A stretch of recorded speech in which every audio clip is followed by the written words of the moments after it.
and that's one of the things I got away with.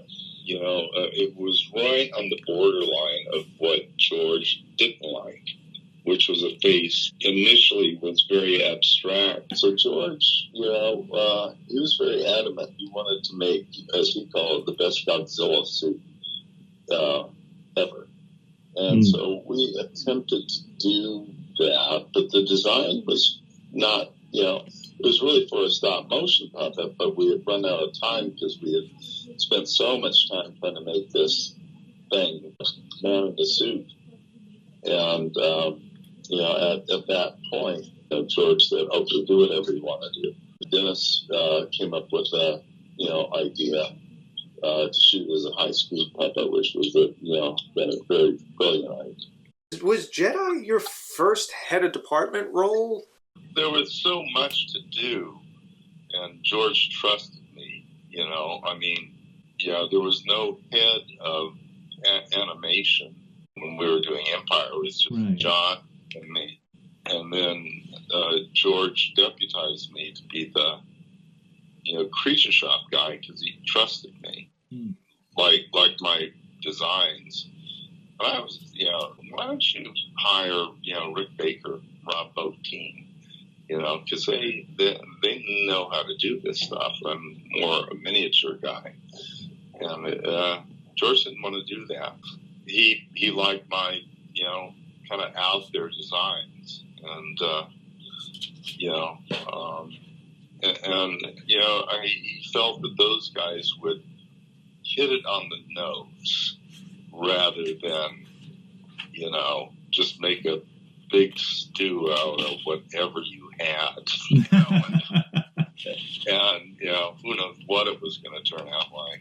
When you say George liked your stuff, you're not kidding, because I don't think anybody comes close to the volume, as we've been identifying sculptors on the ones here, just to name a few that all got accepted, and then there's a whole bunch of others as well. We got Max Rebo, Bib Fortuna, Jabba the Hutt, Admiral Akbar, Cy Snoodles, Bubo, the Road Creature, Effant Mun, Hermiodal, Nikto, Amanaman, the Rancor. We did the Rancor puppet scale with you. Thank you.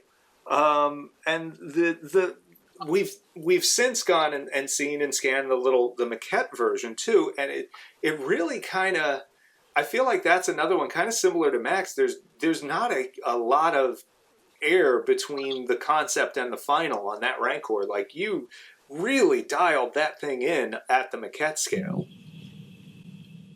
Yeah. Well, I generally start with the concept, that's very vague and abstract. And the Rancor was a cross between a bear and a potato. You seem to be able to get really amazing detail on small scale. Do you have a preference between small and large scale sculpting?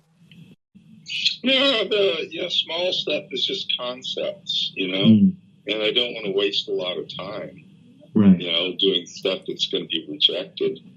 Yeah. And then, in the case of Rancor, then it gets sculpted, and then you go in, and the form is, almost identical. Then you can really get into the weeds with all the other detail. I found that George was much more inclined to pretty much immediately go for a maquette. The 2D stuff that, Ralph and Joe and Nilo would do, that whole thing kind of turns into what about this tail and that tail? But with the maquette, George, could see it. For yourself, do you find yourself gravitating towards three-dimensional concept work in terms of creating it? Do you prefer that over sketching stuff just in general? I'm a far better sculptor designer than I am, two-dimensional. I kind of, in terms of drawing, I kind of got to this point where that was all I needed to do for what I wanted to do. And I've got, to some degree, autism. so I can see things in my mind, you know, and, you know, turn them around and, you know, so I can kind of see them volumetrically sometimes. I mean, the day job, when I'm supposed to do, like, a dragon, you know, if there's something in the script, then that's a target. You know, and then other things like, you know, Jabba the Hutt, you know, we were all kind of at a stalemate. And then somehow I came up with the design, and, you know, you just start and you ride the wild elephant. Right. The elephant takes you where it wants to go.